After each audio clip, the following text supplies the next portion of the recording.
ఒకడింట్లో సంవత్సరం పాటు గడిపిన సీతమ్మ గొప్ప, ఒక వేశ్యవాటికలో గడిపిన ఆ వేశ్య గొప్ప అంటే మనం అందరం ఏమనేవాళ్ళం?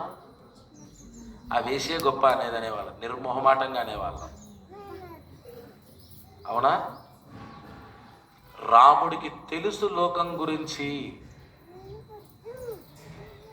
నన్ను అనుమానించినా పర్వాలే, నా భార్యను ఒక్క తప్పుడు కూత కుయ్యటానికి వీలు లేదు అని భార్యను ప్రేమించిన వాడు కాబట్టి, పరిపూర్ణంగా ప్రేమించిన వాడు కాబట్టి రాముడి ప్రేమలో లోటు లేదు. అందుకే దీని తర్వాత నెక్స్ట్ స్టెప్ ఏం చేస్తుందో సీతమ్మ రాముడికి తెలుసు. తెలిసినా అందుకే ఆ మాట అన్నాడు అని. ఏమండి, ఎంతైనా నిప్పుల్లో దూకుతూ ఉంటే చూస్తూ కూర్చోవడం ఏంటండి? బయటికి వచ్చింది కాబట్టి అదృష్టంగా, ఆయన రాకపోతే పరిస్థితి ఏంటండి కదా. ఇందాక మీకు సీన్ తర్వాత చెప్తాను. ఏం సీన్ అది? రెండోసారి కలుస్తాడన్న విషయం. రాముడు ఆంజనేయ స్వామి తోకకి నిప్పట్టించారు కదా, ఆ నిప్పు అంటిన తోక ఆంజనేయ స్వామి, ఆ నిప్పు ఆంజనేయ స్వామిని ఎందుకు కాల్చలే? లంక మొత్తాన్ని కాల్చిన నిప్పు ఆంజనేయ స్వామిని మాత్రం ఎందుకు కాల్చలే? ఆయన దేవుడు అంటే అని మనం ఇప్పుడు అనొచ్చు కాక, దేవుడు ఎప్పుడయ్యాడు? సీతమ్మ అన్నదర మనం పూజిస్తాం. ఫస్ట్ ఆ నిప్పు ఆంజనేయ స్వామి కూడా వేడి సెగ తగులుతుంది, భరిస్తున్నాడు.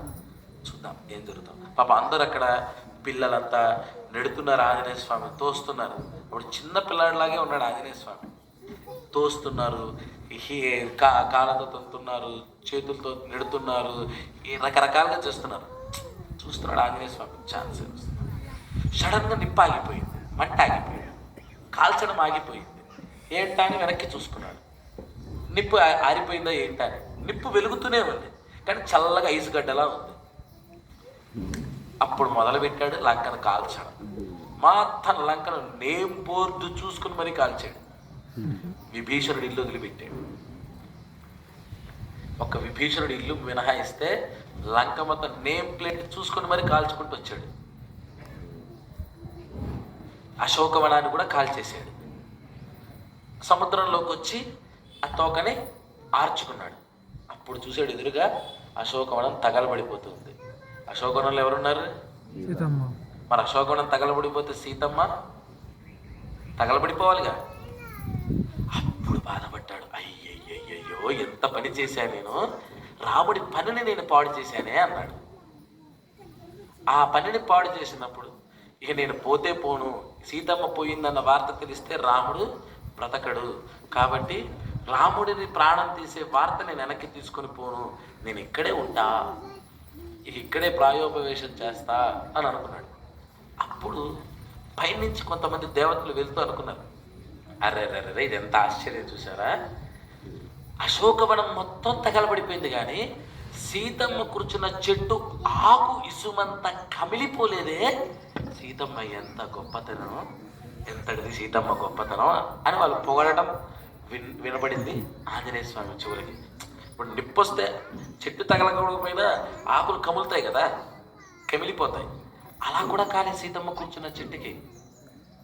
అప్పుడు అర్థమైంది ఆంజనేయ స్వామికి, అగ్నిదేవుడు నన్ను ఎందుకు కాల్చలేదా అని. సీతమ్మ ప్రతిజ్ఞ చేస్తుంది.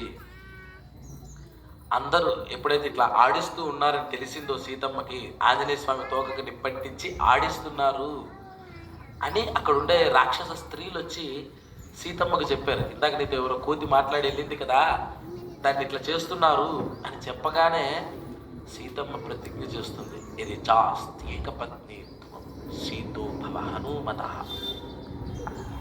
నేనే కనుక రాముడిని తప్ప ఇతరమైనటువంటి విషయాలను తెలియని దానినైతే, రాముడినే సర్వదేశ సర్వకాల సర్వ అవస్థల యందు తలిచిన దానినైతే, అగ్ని నువ్వు ఆంజనేయుడి విషయంలో చల్లబడిపో, ఆరిపోవడంలే. ఆవిడ కూడా మంచి తెలివైంది. కోతికి నిప్పిస్తే ఏం చేస్తుంది? ఆడుకుంటుంది. చల్లబడిపో అంది ఆవిడ. వెంటనే చల్లబడిపోయింది అగ్ని. అది అర్థమైంది ఆంజనేయ స్వామికి. వెళ్ళి అప్పుడు మళ్ళీ సీతను కలిసాడు. సీతమ్మ గొప్పతనం మూలంగానే నా తోక నన్ను కాల్చలే, ఆ అగ్ని నన్ను కాల్చలే. మాట చెబితేనే కాల్చని అగ్ని మనిషి వస్తే కాలుస్తాడా? ఏమండి, ఇప్పుడు మీరు ఫోన్ చేసి చెబితేనే పని అయిపోయిందే, అదే మీరు మనిషి డైరెక్ట్గా వెళ్తే ఇంకా స్పీడ్గా పని అయిపోదు. సీతమ్మ అగ్ని నువ్వు చల్లబడిపోను ఒక మాట అంటేనే చల్లబడిపోయిన అగ్ని ఇక మనిషి వస్తే కాల్చగలిగిన ధైర్యం ఉందా? ఈ విషయం రాముడికి తెలుసు. సీతమ్మను అగ్ని ఏమీ చెయ్యలేదు, నీరు ముంచలేదు. తెలిసినవాడు కాబట్టే నిప్పుల్లోకి దిక్కుతున్నా చూస్తూ కూర్చున్నాడు. మొగుడు పిల్లలు కొట్టుకుంటుంటారు, మన ఇళ్ళలో చూస్తూ ఉంటాం. ఈవిడ కోపం వచ్చిందనుకోండి, నేను ఉరేసుకుంటా అంటది, లేదా బావిలో దూకుతా అంటది. ఈయన ఏమంటాడు, చస్తే చప్ప, నేను మాత్రం ఈ పని చేయనట్టు. ఇవి నిజంగా చస్తుందా? చావదని తెలుసు కాబట్టే ధైర్యంగా అన్నాడు. సీతమ్మ గొప్పతనం రాముడికి తెలియదా? అగ్ని కాల్చలేదని. సీతమ్మ గొప్పతనం రాముడికి తెలియదా?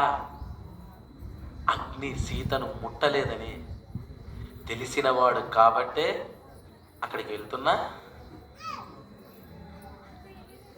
ఆ తర్వాత బయటికి వచ్చిన తరువాత సీతమ్మ అనాలిగా, నువ్వు నన్ను అనుమానించు, నీతో రాను నేను అనాలిగా, అనలే సీతమ్మ. రాముడేనా? కాదులే అని అనలే. ఎందుకంటే ఇద్దరి మనస్సులు ఒకటే, ఇద్దరి భావనలు ఒకటే. రాముడు ఏ ఉద్దేశంతో అన్నాడో సీతమ్మకి తెలుసు, సీతమ్మ ఏ ఉద్దేశంతో అలా చేసిందో రాముడికి తెలుసు. మనస్సులు తెలిసిన వాళ్ళు భార్యాభర్తలంటే. అందుకే వివాహమైన దంపతులు సీతారాముల్లా ఉండండి అంటాం. అనుమానించుకుంటూ బతకండి కాదు, పెళ్ళాన్ని నిప్పుల్లోకి తోయమని కాదు. ఒకరి మనస్సును ఒకరు తెలుసుకొని జీవితం అంతా గడపండి, సుఖంగా జీవించండి అని చెప్పడం అన్నమాట. ఇప్పుడు చెప్పండి, రాముడు గొప్ప, రావణాసురుడు గొప్ప? రాముడే గొప్ప. చెప్పక చస్తావా అండి? ఎంతసేపు కూర్చోబెట్టిన తర్వాత